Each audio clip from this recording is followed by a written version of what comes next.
بسم الله الرحمن الرحيم وإذ قلنا ادخلوا هذه القرية فكلوا منها حيث شئتم رغدا وادخلوا الباب سجدا وقولوا حطة نغفر لكم خطاياكم وسنزيد المحسنين۔ اب آئی بات پہلے عذاب کی، اور اللہ تعالیٰ نے ارشاد فرمایا وَإِذْ قُلْنَا ادْخُلُوا هَٰذِهِ الْقَرْيَةَ، اور جب ہم نے کہا، حکم دیا کہ داخل ہو جاؤ هَٰذِهِ الْقَرْيَةَ، اس بستی میں۔ یہ بستی کون سی تھی؟ کچھ حضرات کا خیال یہ ہے کہ یہ بیت المقدس تھی، اور فلسطین کا مشہور شہر ہے عریحہ، نقشے میں اب بھی نظر آ جائے گا۔ کچھ لوگوں کا خیال یہ ہے کہ یہ تھی، اور ڈیڈ سی سے کوئی 5 مائل کے ڈسٹینس پہ یہ واقع تھا، اب بھی نظر آتا ہے نقشوں میں۔ کچھ لوگوں کا خیال یہ ہے کہ یہ تھا، اور حضرت موسیٰ علیہ السلام کے انتقال کے بعد حضرت یوشع بن نون کے زمانے میں اسے فتح کیا گیا تھا۔ اور قدیم ائمہ جو ہیں مفسرین، ان کا رخ اس طرف ہوا ہے کہ وہ کہتے تھے یہ بیت المقدس ہے، اور بھی متعدد شہروں کے نام دیے گئے ہیں۔ بعض نے یہ کہا ہے کہ عقبہ تھی، عقبہ اب بھی آپ کو نظر آئے گا وہاں پہ، اور کچھ کا اور بھی خیال ہے، حتیٰ کہ اردن تک آئے ہیں کہ اردن کی کوئی بستی تھی جس کے متعلق اللہ نے فرمایا۔ بہرحال کوئی بھی بستی ہو، اللہ تعالی نے فرمایا ہے کہ ہم نے انہیں کہا کہ ہذہ القریہ، اس بستی میں داخل ہو جاؤ۔ فَقُلُوا، سو کھاؤ، منہا، اس بستی سے، حیث شئتم، خوب کھاؤ، حیث شئتم، جہاں سے چاہو۔ معلوم ہوتا ہے کہ شہر آباد تھا اور بھرا پڑا تھا خوراک سے۔ اس سے یہ بھی پتہ چلتا ہے کہ شریعت میں آزادیاں رہی ہیں کھانے پینے کی، پچھلی شریعتوں میں بھی اور ہماری شریعت میں بھی۔ اس لیے اللہ تعالی نے فرمایا کہ کھاؤ، اور حیث شئتم، جہاں سے چاہو، رغدن، رغدن کا مطلب اچھی طرح کھاؤ، خوب کھاؤ۔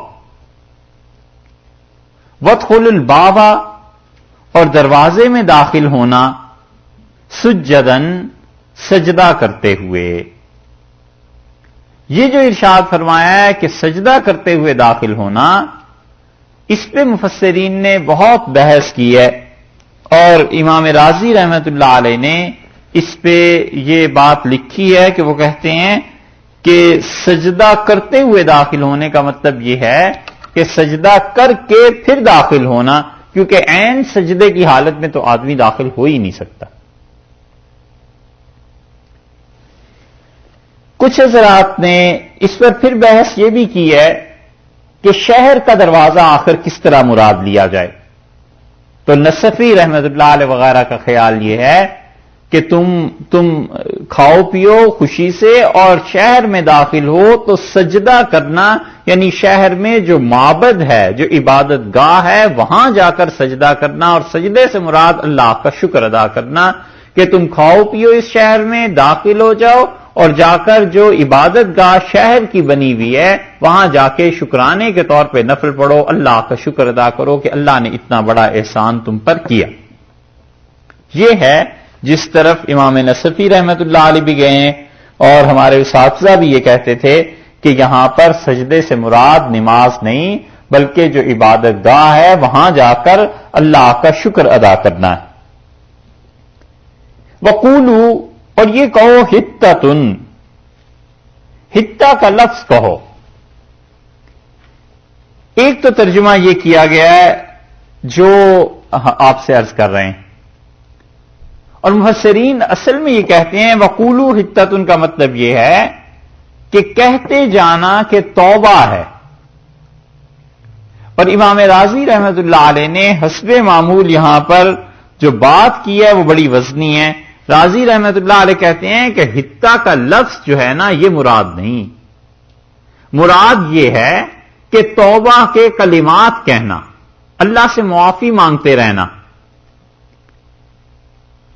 اور دلیل انہوں نے اپنے نظریے کی یہ دی ہے کہ وہ کہتے ہیں کہ ان کی تو زبان عربی تھی ہی نہیں، ان کی زبان تو تھی عبرانی، ان کی زبان تو تھی کوئی اور. تو اس لیے حتہ کا لفظ جو ہے اس کا ظاہر ہے کہ اللہ تعالیٰ نے ٹرانسلیشن ترجمہ یہاں بیان کیا ہے. تو حتہ کو اگر دیکھیں تو اس کا مطلب یہ ہے کہ گناہ کے لیے معافی کے جملے کہنا، معافی کے کلمات کہنا. اس سے سیدھی سادی بات تو یہ ثابت ہوئی کہ آدمی پر جب اللہ انعام کرے، مہربانی کرے، تو انسان کو چاہیے کہ اس کے نشے میں نہ غرق ہو جائے، بلکہ اپنی خطاؤں کو بھی یاد کرتا رہے اور اللہ سے معافی مانگتا رہے. اسی لیے کسی آدمی نے رسول اللہ صلی اللہ علیہ وسلم سے عرض کیا کہ اللہ کے رسول دعا کی قبولیت کا فرمائیں کہ میری دعا قبول ہوتی رہے، میں کیا کروں اس معاملے میں؟ تو آپ نے فرمایا تم خوشی کے موقع پہ اللہ کو یاد رکھنا اور اللہ مصیبت کے موقع پر تمہیں یاد رکھے گا. تو ہوتا یہ ہے کہ جب شہر فتح ہو رہا ہو تو ظاہر ہے کہ لوگ اور فوج بڑی اکڑ کے داخل ہوتی ہے اور بہت زیادہ غرور اور فخر کے ساتھ. اللہ نے فرمایا اس شہر میں چلے جاؤ، اور حتہ کہنا مراد یہ نہیں ہے کہ بے عینی ہی یہ لفظ ادا کرتے جاؤ، بلکہ مراد یہ ہے کہ زبان سے وہ کلمات ادا کرنا جس سے توبہ اور استغفار کا مفہوم نکلے. اصل تفسیر یہ کی گئی. بحر المحیط میں یہ ابو حیان اندلسی رحمت اللہ علیہ نے بھی اسی کی تائید کی. قرطبی رحمت اللہ نے بھی اسی کو لکھا ہے. ابن عربی رحمت اللہ علیہ نے احکام القرآن میں ان کا بھی رجحان اسی طرف بظاہر معلوم ہوتا ہے، اگرچہ بہت کم الفاظ ہیں لیکن بظاہر رجحان ان کا معلوم ہوتا ہے. تو مطلب یہ ہوا کہ تم ایسے کلمات کہنا جن سے گناہوں کی بخشش کی درخواست اللہ کے سامنے جائے. اس کی ایک مثال آپ دیکھیں، قرآن پاک میں بھی ایک لفظ آیا ہے. اب حتہ سے مراد، حتہ کا لفظ جو ہے اس کو اگر عربی میں آپ ٹرانسلیشن اس کی اردو میں کرنا چاہیں تو یہ ہوگا کہ جھاڑ دے، اتار دے، ختم کر دے. اور ایک اسی لفظ کی مثال آپ دیکھیے بڑی اچھی سورہ نساء میں آئی، 5ویں پارے میں سورہ نساء میں ایک مثال اس کی بڑی اچھی مل جائے گی.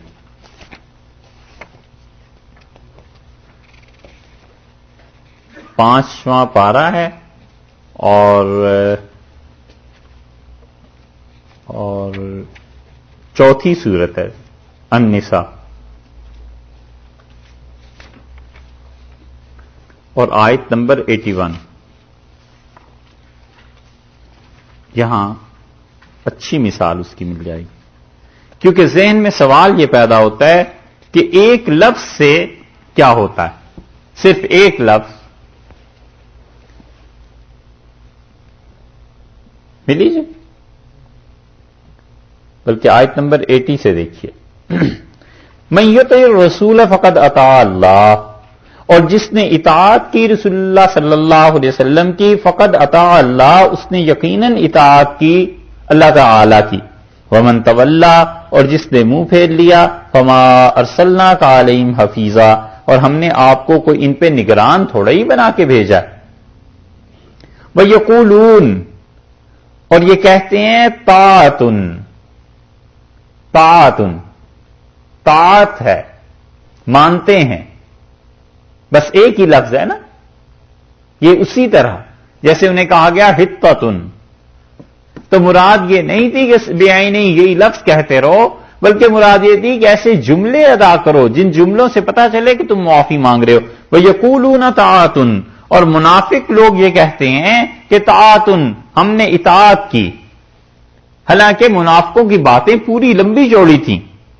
آگے دیکھیے فَإِذَا بَرَزُوا مِنْ عِنْدِكَ، اور جب آپ کے پاس سے نکلتے ہیں یہ بَيَّتَ طَائِفَةٌ مِّنْهُمْ، تو ان میں سے ایک گروہ منافقین کا رات اس حال میں وصل کرتا ہے غیر الذی تقول، اس جملے کے علاوہ جو آپ سے کہہ کے گئے تھے اس بات کے علاوہ، اور بات کیا تھی؟ طاعتن ہے ایک ہی لفظ لیکن مراد پورے جملے ہیں، وہاں بھی اسی طرح ایک ہی لفظ لیکن مراد پورے جملے ہیں۔ واللہ یکتب ما یبیتون، اور اللہ لکھ لیتا ہے جس حال میں یہ لوگ رات بسر کرتے ہیں۔ فاعرض عنہم، آپ ان سے منہ پھیر لیجئے۔ وتوکل علی اللہ، اور اللہ پر بھروسہ کیجئے۔ وکفی باللہ وکیلا، اور اللہ آپ کی کارسازی کے لیے بہت ہے آپ کے کام بنانے کو۔ تو یہ جو لفظ یہاں پہ آیا کہ ہم نے ان سے کہا توبہ کے کلمات کہتے رہنا، نغفر لکم خطایاکم، ہم تمہارے گناہ معاف کر دیں گے۔ تو حتہ کا جو تشریح کی اس کا خلاصہ یہ کہ بے عین ہی یہی لفظ کہنا مراد نہیں، کیونکہ ان کی زبان تو عربی نہیں عبرانی تھی، مطلب یہ ہے کہ ایسے جملے کہنا جو استغفار پہ معافی مانگنے پر دلالت کرتے ہیں۔ اور امام رازی رحمت اللہ علیہ نے بڑا اچھا یہ مقام حل کیا ہے، نغفر لکم خطایاکم، ہم تمہاری خطاؤں کو معاف کر دیں گے، ہم تمہارے گناہوں سے درگزر کریں گے۔ وسنزید المحسنین، اور ہم اضافہ کر دیں گے ان لوگوں کے لیے جو لوگ محسن ہیں، نیک کام کرنے والے ہیں، ان کو زیادہ دیں گے۔ یعنی جو لوگ تم میں سے گناہگار ہیں ان کو تو بخش دیں گے، اور جو گناہگار نہیں ہیں اپنے فضل کا ان پہ اضافہ کر دیں گے، ان کو اور زیادہ مقامات دے دیں گے۔